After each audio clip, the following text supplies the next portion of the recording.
Jakarta masih bergulat dengan jalan berlubang, marka memudar dan lampu penerangan yang padam. Setiap hari petugas Dinas Bina Marga yang dijuluki pasukan kuning terus berupaya merawat dan memperbaikinya. Mulai dari mengecat, mengganti lampu penerangan, hingga tambal sulam jalan rusak. Seperti apa kesibukan mereka? Rian Fernando menyajikan informasinya dalam segmen Sehari Menjadi. Ya Bu, terus Bu. Jangan ditinggal. Miring, tadi miring.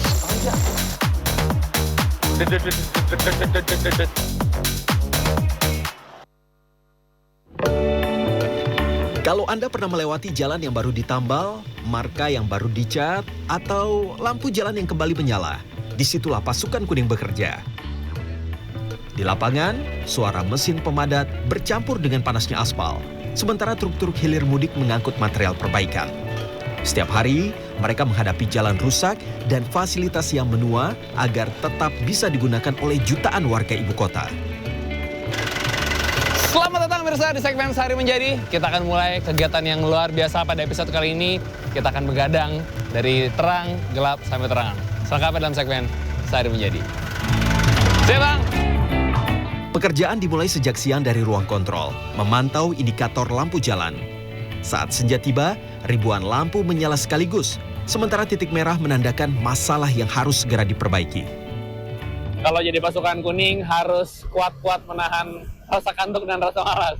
Ini biasanya jam-jam pulang kantor untuk sebagian orang. Tapi pasukan kuning 24 jam dan saya kebetulan lagi kena jam malam. Ya, kita akan mulai hari yang panjang.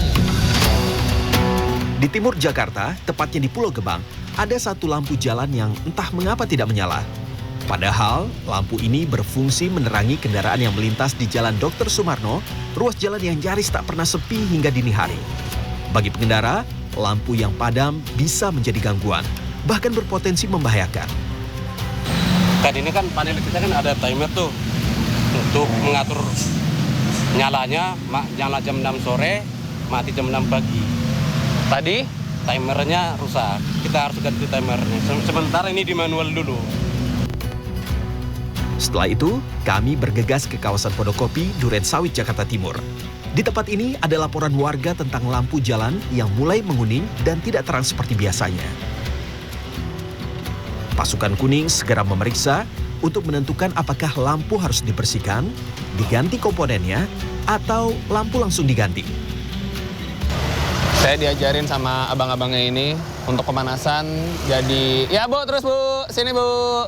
Ngatur lalin dulu. Karena kalau megang listrik, karena saya tidak mengerti, nanti akan setrum malah berbahaya. Ya, terus, yuk. Hampir 100.000 lampu jalan tersebar di Jakarta Timur. Ada yang bertenaga 40 watt untuk sudut permukiman, ada pula 120 watt untuk jalan raya yang ramai. Dan untuk titik ini, lampu perlu diganti baru.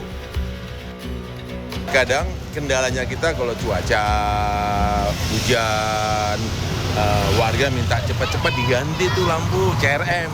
Cuma cuaca nggak mendukung gitu loh, sehingga kita harus infoin ke warga untuk bersabar. Karena kan ini ada kaitannya dengan arus.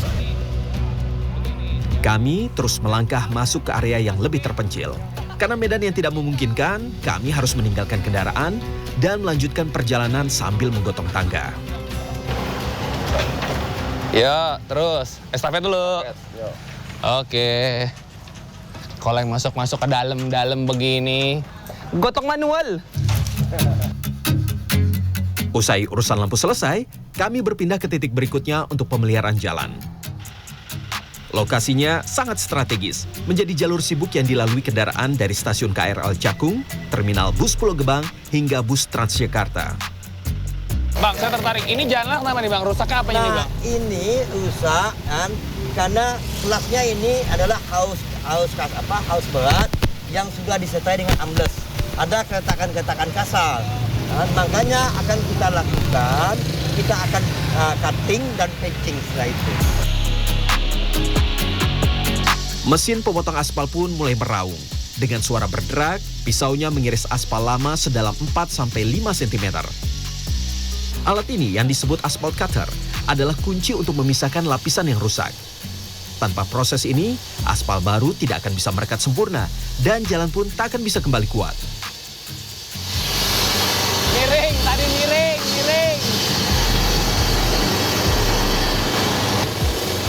Tengah malam di Jakarta bukan berarti hening. Kendaraan tetap melintas, sementara pasukan kuning sibuk dengan riuh suara mesin.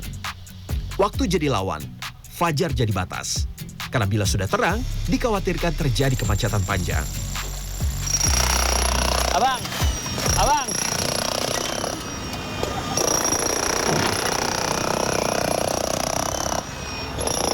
Di sini nih, kalau yang nggak biasa nahan getaran segitu kenceng, pegel. Dia kayak sebadan gitu loh. Mesin jackhammer pun dihidupkan. Getarannya langsung merambat ke seluruh tubuh. Saya harus berjuang menahannya, sambil mengarahkan alat agar aspal lama yang telah terpotong terangkat dengan sempurna, membuka jalan bagi perbaikan. Setelah area diperbaiki dan dibersihkan hingga ke lapisan cor beton, tim mulai melapisi bagian dasar dengan coating khusus. Tujuannya, agar material aspal panas atau hot mix yang akan dipasang dapat menempel dengan kuat dan sempurna.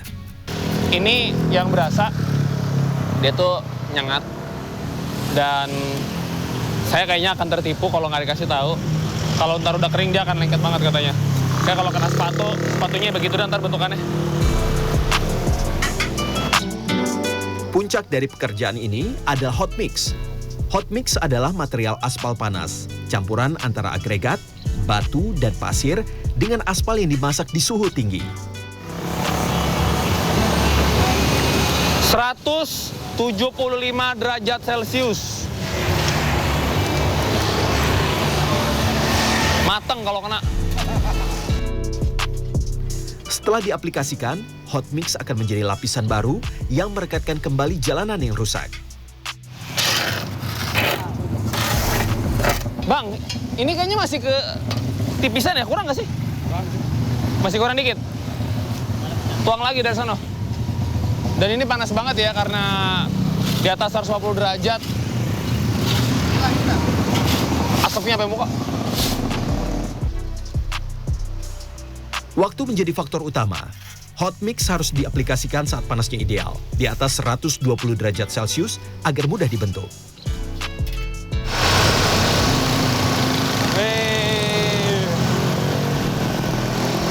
Sudah rata, tapi panas. Masih hot. Setelah dituang, aspal dibuat sedikit lebih tinggi, lalu dipadatkan dengan mesin. Nggak bisa sembarangan, karena kalau aspalnya tidak padat, dikhawatirkan permukaan jalan gampang ambles, retak, dan juga berlubang lagi. Proses ini memastikan jalanan yang diperbaiki jadi kuat dan tahan lama. Panjang ya. Ini baru yang sekian meter. Kalau lagi proyek panjang ya tinggal dikalikan aja kapasitasnya, kelelahannya, perjuangannya. Jam di tangan menunjukkan pukul 2 pagi.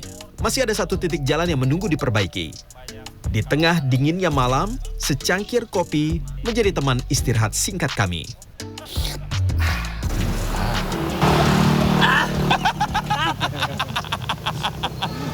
Makin pagi, makin ngawur.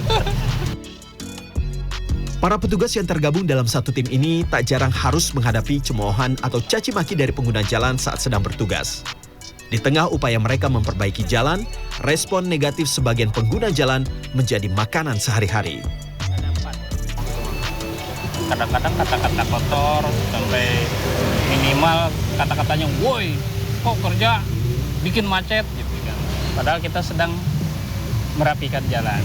Ya, saya pernah ketabrak motor juga sudah. Itulah, suka sedang ngating ini. Pekerjaan yang dilakukan pada malam hari ini merupakan bagian dari jadwal rutin yang telah dipersiapkan beberapa hari sebelumnya. Namun, berbeda dibanding pagi harinya. Pagi ini, tim respons laporan mendesak dari warga melalui aplikasi Jaki tentang jalan rusak di MT Haryono. Kalau yang semalam jangan berharap aspalnya bisa kepegang 175 derajat. Tapi kalau yang ini karena namanya cold mix, ini jadi lebih cepat katanya. Nanti kita lihat seperti apa. Ngantuk banget ini asli. Apa itu tidur? Bang, cold mix taruh mana? Sini. Pekerjaan perbaikan jalan ini sengaja dilakukan di akhir pekan. Mengambil waktu di pagi hari adalah strategi mereka. Sebab, jika dikerjakan di jam-jam sibuk pada hari kerja, lalu lintas bisa dipastikan akan semakin semraut. Siap-siap lagi. Akan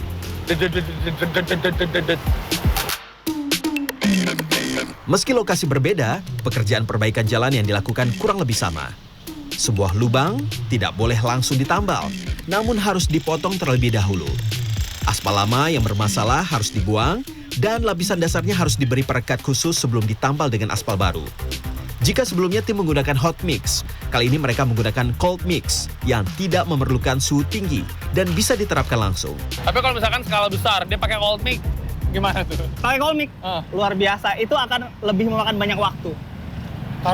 Karena kan kita harus seperti ini nih. Aduh. Nggak apa-apa, kayak gimana tuh? Jadi seperti ini, misalkan kita harus mengkondisikan di lapangannya dulu. Dan tenaga yang dibutuhkan akan lebih banyak kalau misalkan kita untuk skala besar kita pakai cold mix. Oh, kalau hot mix kan tinggal Kalau dituang. hot mix tinggal dituang dengan kondisi panas dan settingnya lebih cepat. Metode ini memang membutuhkan waktu lebih lama dan personil yang lebih banyak. Tetapi dalam kondisi mendesak, cara ini menjadi pilihan terbaik agar perbaikan bisa segera diselesaikan. Terakhir, berikan lapisan seal coat. Nah, jadi kalau di jalan ini ada namanya seal coat, lapisan atas dari cold mix. Nah, jadi seal coat ini fungsinya untuk mengisi rongga-rongga yang ada di cold mix itu sendiri. Kalau hot mix malam kan udah otomatis merekat sendiri tuh, karena ada lapisannya. Kalau nggak pakai nanti banyak banget rongganya dan gampang banget, dia mudah buat rusak lagi. Tantangan utama perbaikan jalan adalah lalu lintas kendaraan berat termasuk odol. Nah, kendaraan kita di Jakarta ini kan boleh dibilang adanya odol ya, overdimensi, overload kayak gitu kan. Ini salah satu yang membuat jalan kita cepat mengalami kerusakan. Tugas pasukan kuning tak hanya soal perbaikan, tapi juga keindahan. Siang ini, kami berfokus mengecat pembatas jalan di flyover Kuningan. Pengecatan ini bukan sekedar mempercantik, tapi juga untuk memastikan pembatas terlihat jelas di malam hari. Tapi bentar. Bang, emang ini tupoksinya Bina Marga, Bang? Betul, jadi kami di luar dari memperbaiki fungsi seperti jalan tadi, kami juga melakukan beautifikasi. Jadi semua dinding flyover kita melakukan permajaan. Dari itu mulai pengecatan, entah itu dinding flyover maupun MCB yang ada di jalur busway, begitu. Oh, yang di Busanas Jakarta itu Ya, ya? betul. Kita kasih warna kuning di atasnya, itu sebagai tanda. Di balik setiap jalan mulus dan lampu yang menyala, ada kerja keras yang jarang terlihat. Pasukan kuning mengingatkan kita bahwa sebuah kota yang berfungsi dengan baik lahir dari kesabaran, ketekunan, dan dedikasi yang tak pernah berhenti. Jakarta bergerak karena ada yang bekerja di baliknya. Rian Fernando, Pebro, Dwi Ari, Jakarta.